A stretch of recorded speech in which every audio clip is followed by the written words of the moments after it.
after if they wish to, or those who couldn't make it could see it too. So I just want to let the nominees know too that they'll be asked to turn on their video and their mic when their names are announced. So just heads up on that. Thank you very much. And yeah, we'll get rolling. Everyone hear me okay? Rob, can you give me a thumbs up? Awesome. Okay, first I'd like to acknowledge that in the spirit of reconciliation, we acknowledge that Athol Murray College of Notre Dame is situated on the traditional lands referred to as Treaty 4 territory. These are the territories of the Cree, Ojibwe, Saulteaux, Dakota, Nakota, Lakota, and on the homeland of the Métis-Michif Nation. We respect and honor the treaties that were made on all territories. We acknowledge all nations, Indigenous and non-Indigenous, who live, work, and play on this land.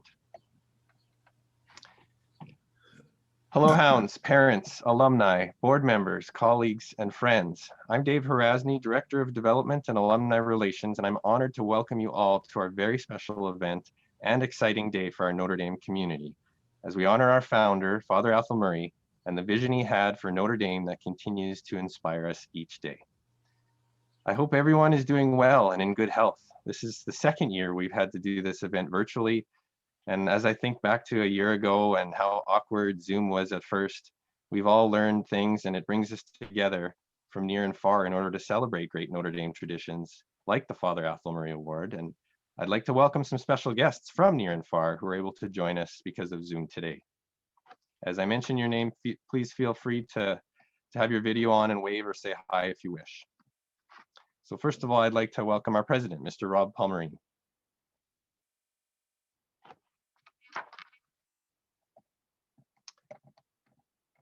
Our members of our Board of Regents, Kevin Blanchette from Cochrane, Alberta, Mr. David Devine from Winnipeg, Manitoba, Mr. Matt Hill from Calgary, Alberta, Mr. Archie Ledgerwood from Regina, Saskatchewan, Mr. Jeremy Trask from Regina as well, Mr. Mo Bunden, also from Regina, and Ms. Angie McGarry from Regina, and also our National Alumni Association president. Thank you all for joining us today. As well, we're joined with alumnus Ezra Naguana from the class of 1962, I believe, who helped us kick off our Father Athol Murray Award back in January. Welcome. And also the chairperson of our Father Athol Murray Award Selection Committee, Tom Shoebridge, joining us from Ottawa with his wife, Gloria. And of course, we have our guest speaker for today, alumnus Neil Meili, joining us from Edmonton, who I will formally introduce in a few moments. So we kicked off this process back in January with a wonderful presentation from Ezra Naguana on how Pere's strong faith guided many of his actions and ideals. Then students and staff were invited to nominate hounds who they believe best exemplified the characteristics and ideals of Father Athol Murray each and every day, making the lives of those around them better. Those who embody an awareness of the spiritual, who demonstrate leadership through deeds and actions, who communicate effectively with and inspire others, who show exemplary moral conduct coupled with the courage to act according to his or her convictions, and who shows respect for his or her peers and for the larger community, along with sensitivity to social and cultural values. We had more submissions this year than any other, and I think it had a lot to do with the type of year we had. It was a year like none other, and because of that, I think it drew out qualities in our students like leadership, character, support for one another, and faith that we would get through this adversity brought on by the pandemic. And so, as I mentioned, we had a record number of submissions, and the selection committee narrowed it down to 12 nominees for this year's Father Athol Murray Award. Nominees, I'm going to announce your name and ask that you turn on your video, unmute your mic, and introduce yourself with your name, your grade, and where you're from. So with that, in alphabetical order of first name, the nominees are Alistair Marshall. Hi, I'm Alistair Marshall. I'm from Canberra, Australia. I'm in grade 12. This is my third year at the school. Awesome, thank you. Next, we have Angeline Pitter. Hi, I'm Angeline Pitter. I'm a 3-year hound from Calgary, Alberta, and I'm in grade 12. Thank you, Angeline. Next, we have Bryn McLean. Hi, I'm Bryn McLean. I'm a 4-year hound from Wilcox, Saskatchewan, and I'm in grade 12. Thank you, Bryn. Next, we have Grace Poland. Hi, my name is Grace Poland. I'm a 4-year hound from Wilcox, Saskatchewan, and I'm in grade 12. Thank you, Grace. Next, we have Jonathan Verity. I'm Jonathan Verity, a 3-year hound from Palpite, Saskatchewan, and I'm in grade 12. Thanks, John. Next, we have Katja Kruger. Hi, I'm Katja Kruger. I'm a 4-year hound from Wilcox, Saskatchewan, and I'm in grade 12. Thanks, Katja. Next, we have Kevin Anderson. Hi, I'm Kevin Anderson. I'm a 4-year hound from Regina, Saskatchewan, and I'm in grade 12. Thanks, Kevin. Next, we have Madeline Weisar. Hi, I'm Madeline Weisar. I'm from Wilcox, Saskatchewan. I'm a 4-year hound and I'm in grade 12. Thanks, Maddie. Next, we have Maxwell Joy. Hey, I'm Maxwell Joy. I'm a 4-year hound from Iqaluit, and I'm in grade 12. Thanks, Max. Next, we have Phil Fath. I'm Phil Foth from Richmond, Saskatchewan, 3-year hound, grade 12. Thanks, Phil. Next, we have Philip Palmerine. Hi, I'm Philip Palmerine. I'm a 4-year hound from Wilcox, Saskatchewan, and I'm in grade 12. Thanks, Phil. And lastly, we have Walker Watson. Hi, I'm Walker Watson. I'm from Yellowgrass, Saskatchewan, and I'm a 2-year hound in grade 12. Thanks, Walker. So, ladies and gentlemen, these are our nominees for the 2021 Father Athol Murray Award. As Tom Shoebridge, our award chairperson, put it last year, to the nominees, you are a part of a special group nominated by your peers. This is a testament to who you are when the faculty, staff, and coaches aren't watching. You should feel honored, privileged, and proud today. You've earned it, and congratulations. So with that, to tell us more about Pere and announce this year's Father Athol Murray Award recipient, we're honored to have alumnus Neil Meili join us today from Edmonton. A little bit about Neil. He was at Notre Dame for a few years, from 1955 to 1968. He bought and restored the Hotel Saskatchewan because Pere would have wanted him to. He was the first alumnus chairman of the Board of Regents. He was deeply involved in the Hounds of Notre Dame movie, raising funds and continuing through distribution. And along with Tom Shoebridge and Jack Gorman, started and ran the Canadian Storytellers Summer Workshops at Notre Dame. Ladies and gentlemen, please welcome alumnus and honored guest, Neil Meili.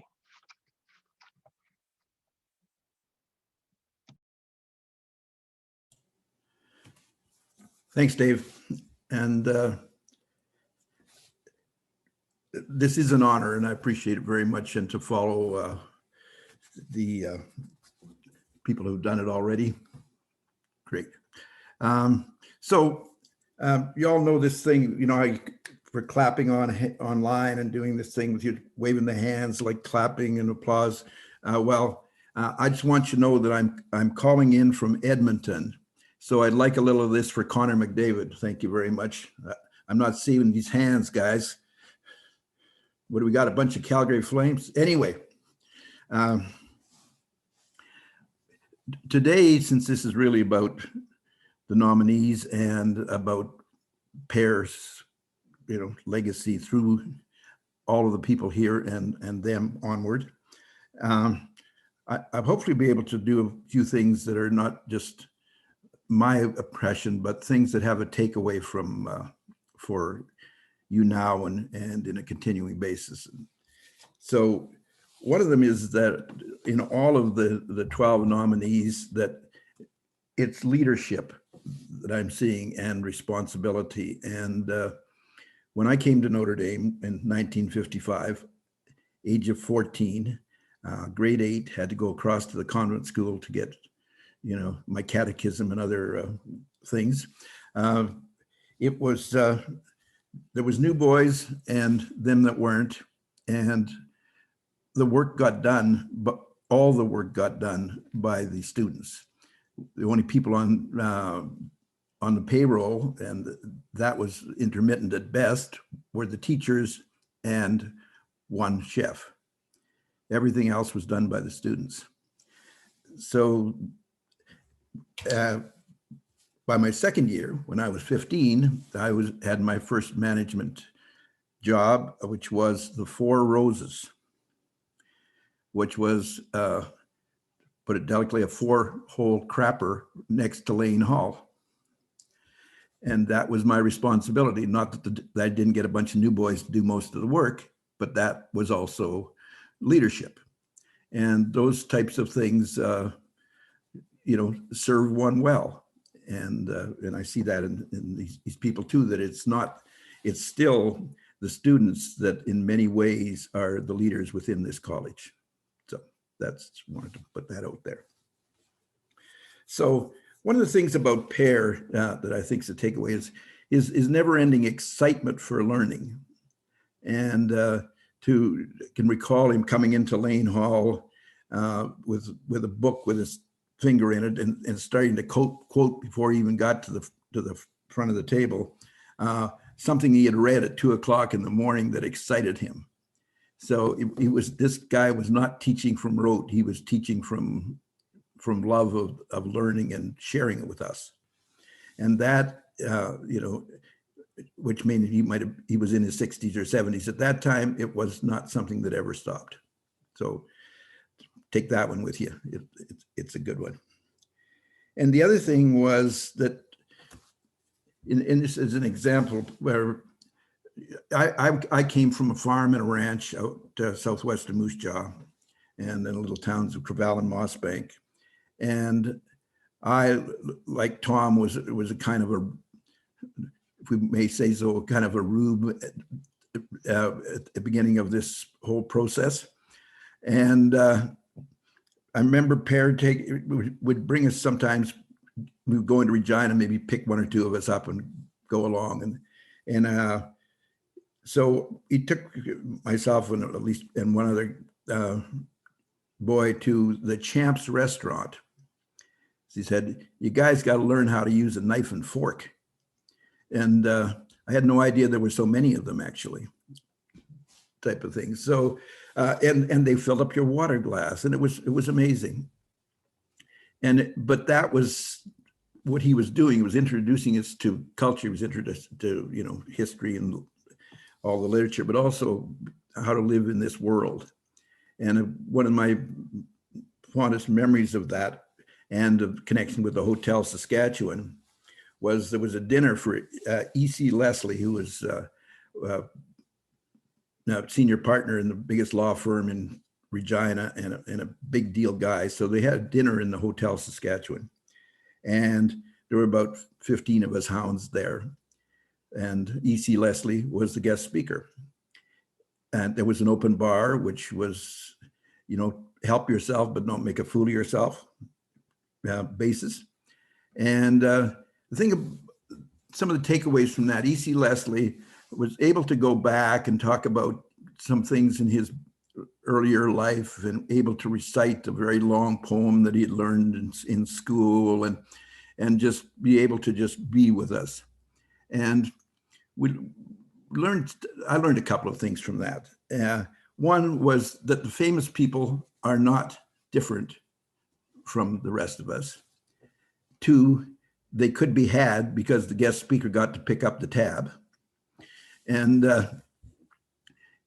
just that whole thing of comfort with that. Then here Pere, run an example, a guy who could call up Parliament and say, give me Louis, when St. Laurent was the prime minister, and that kind of a thing. So that actually was kind of a wedge into the ability to be at the Hotel Saskatchewan and other places in the world I've been, with the crowned heads of Europe and the prime ministers and presidents, and it meant nothing to Pere in terms of degree of worth, and it was a valuable thing that I think you can take with you to wherever you want to go. You are worthy to be in that room.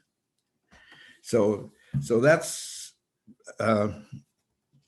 one of the big ones. One of the other ones was, and this is not from Pere, but it's from Notre Dame. Father Bauer was in the arts room one day, and he came to the board, and I don't know if you'll be able to see this, but I drew a picture better than this of these of a dot, a line going up, and two lines going in opposite directions. And he said, this is where you are on this dot. This line upwards is the search for truth. This is verity. This is eternal truth. These are things that every step you take is a step higher. The one on the bottom is technology and information. And this 50 years ago, little did he know. This is technology and information. You will never catch up to that. It is expanding faster than your ability to chase it. So if you want to gain any steps, be on the verity track going upwards. So that was the other one of that. And there's the whole thing with the Greeks. I have a poem somewhere which talks about in the shacks where we had amazing Greek education, because in Blaine Hall and in all of the classrooms we had the search for learning and the amazing democracy and thoughts of Athens. And in the shacks we had Sparta. We were the guys who would have had a wolf or a fox cub under our coats and not cried out even if it ate us, if you remember that story of Sophocles. But those were that's where Greece was. And in Pere always with Edith Hamilton's Greek Way and standing on the shoulders of giants, et cetera, et cetera, et cetera. So somebody asked, among other things that well, let me go back one step. It seems to me that when Pere stopped at that little bookstore in a Toronto street and picked up Augustine's Confessions and read, "To he who does what in him lies, God will not deny his grace." And within that, for him at that moment, that meant going towards the priesthood, which he felt was called to do. But it didn't mean that he looked at that and said, "Oh, I'll go out and start a college in the bald-ass prairie someplace." It was the step that he took was the priesthood. And that, led to the next step, which led to, a bunch of kids breaking the windows in the church in Regina, and him taking care of them and bringing them to the college or to the manse and becoming a college with Mother Edith. So step by step, he followed that. It doesn't always come at one time. And now as you go out and have careers that may change many times, you can still go back to see what is that inner voice and that leads you that way, because there's a lot of other ones out there. So I wanted to just bring that in there. And someone in a TV interview in Austin, somebody asked me how I had become a poet. And I said, a priest died. And when asked for elaboration, I talked about how Pere had been in the hospital in Regina. I was in Calgary, living in Calgary at that time.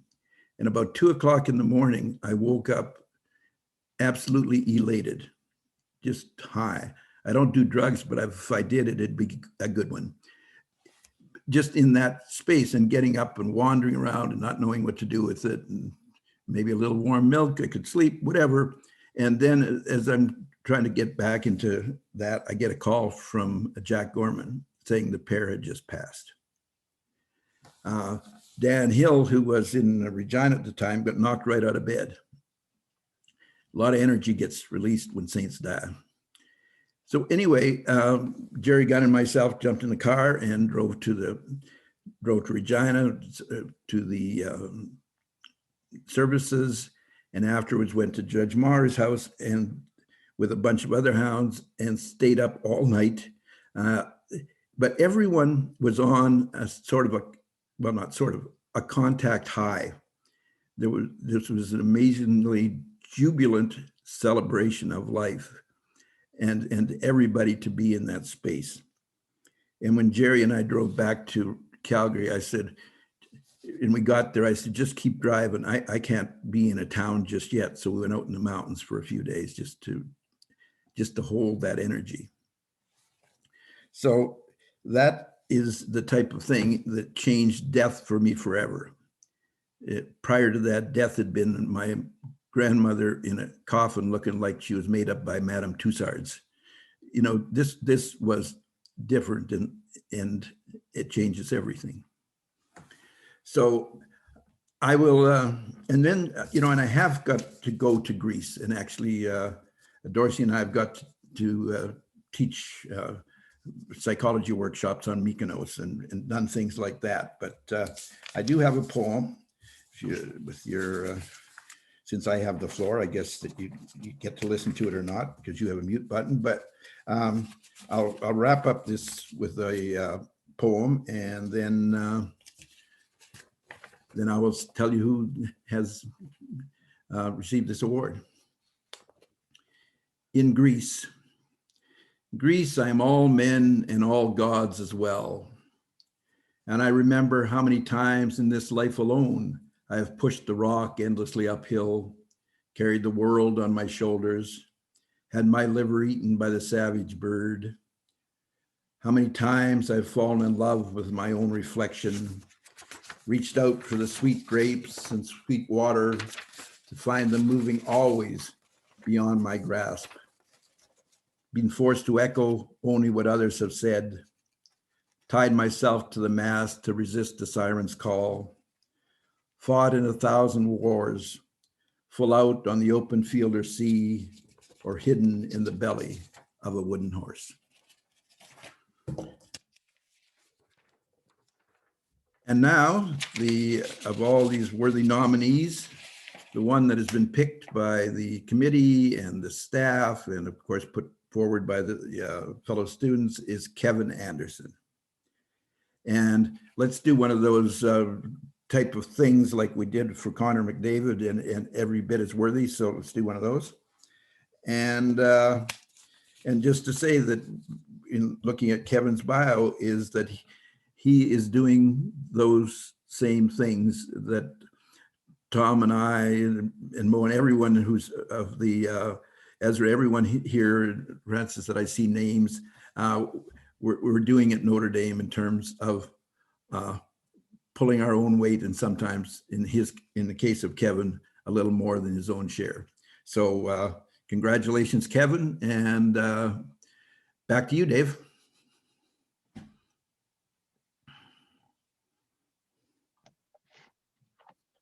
Awesome. Wow. Thank you, Neil, very much for that wonderful presentation, that insight and your experience and the life lessons learned through Pere and Notre Dame, and bringing it all home with that poem. That was beautiful. And Kevin Anderson, congratulations. You're going to receive a personal plaque to keep. Your name will be engraved on the Father Athol plaque at Varsity Hall, and you will receive a check for $1,000 from the alumni. So we'll have to get you on campus sometime soon for a photo opportunity and to get you those items. But Neil, I believe there's one more thing Kevin has to do in tradition with that Pere would have done. Yes, exactly. One of the things in the E.C. Leslie dinner and that would happen sometimes when Pere would bring whatever notaries or to Notre Dame to speak at our dinner is he would pick someone. In this case, we know who it is, but he would just pick someone out of the crowd and say like, hey, Tom, get up there and thank this guy, and there you were, flat-footed and on the spot, and you had to do it. And it was good training. So Kevin, I don't know whether you had expected this, but you're on. Wow. Okay. Obviously, it's a huge honor to receive this award, and I'm thankful for that. And I'd like to thank my parents for giving me the opportunity to come to Notre Dame. Without their endless sacrifices, I would never have been able to receive this award. I'd also like to thank my coaches and all my teammates for believing in me and pushing me to be the best I can on and off the ice. I'm really going to cherish the memories I made with them in practices and games, on road trips. I'll carry that with me forever.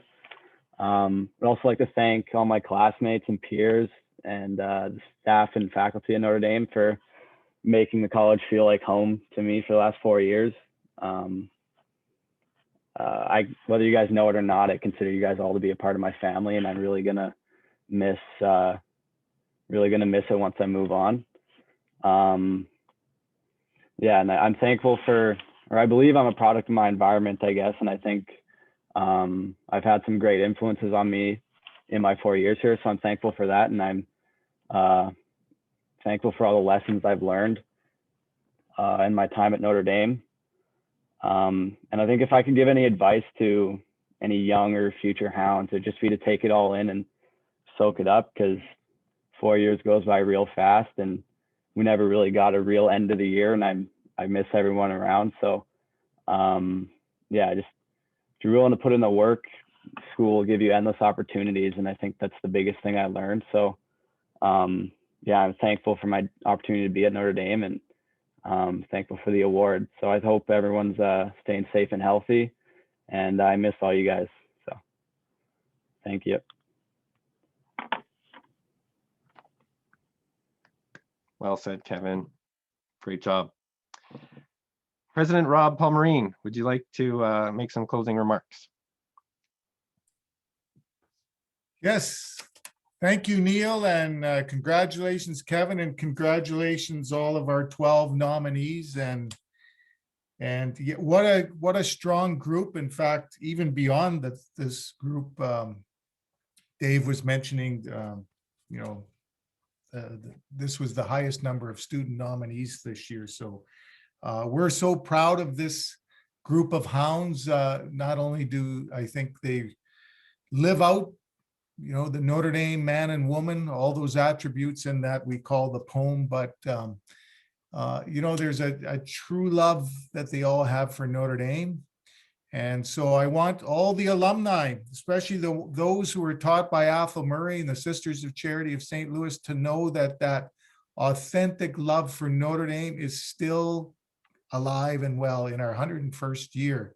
And maybe not all of them are poets like Neil's book. It's backwards, Fishing Old Wives' Lake. So as you were talking, I was cheating. I was reading some of your poems here. They're quite well crafted and inspiring. But Neil, thank you for sharing. You mentioned leadership and responsibility.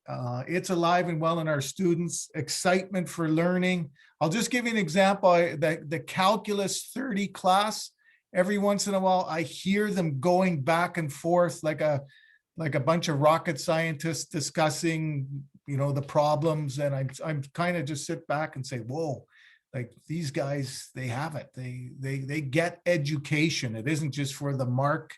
It's because they want to know, but they also want truth. They want that veritas. So, to help humanity. So veritas is alive and well. And I think I refer to it quite often to the students and staff. And then Neil, I really like what you said when you referenced Pere, to him who does what in him lies, God will not deny his grace. That step by step, that's how we as teachers, parents, administrators, help guide our hounds. And I really think that's how God guides us. So it is a true blessing to have you veteran hounds come back and share with us the stories of your times with Athol, Murray, and your peer group. And we think it's important. So just on behalf of the school administration, our Board of Regents, thank you, Neil. Thank you, Tom, for spearheading this. And I know somewhere in there, Chris Mansbridge and Bill Liskowich, I think they're part of this. It was part of their desire to have this award. And again, Anderson, hey, congratulations. And by the way, now that you've received it, you're now part of the donors. So you got to give back to the college. And I think it's 90% or maybe 10%. Not sure which one. Anyway, thanks everyone. Awesome. Thank you, Rob. Yeah, and again, congratulations to all the nominees and this year's recipient, Kevin. Thank you all for joining us today. It was great to see everyone. And keep being good stewards of Father Athol Murray's characteristics, values, and ideals. And we look forward to continuing it all again next year. Thanks. Have a great day. Can you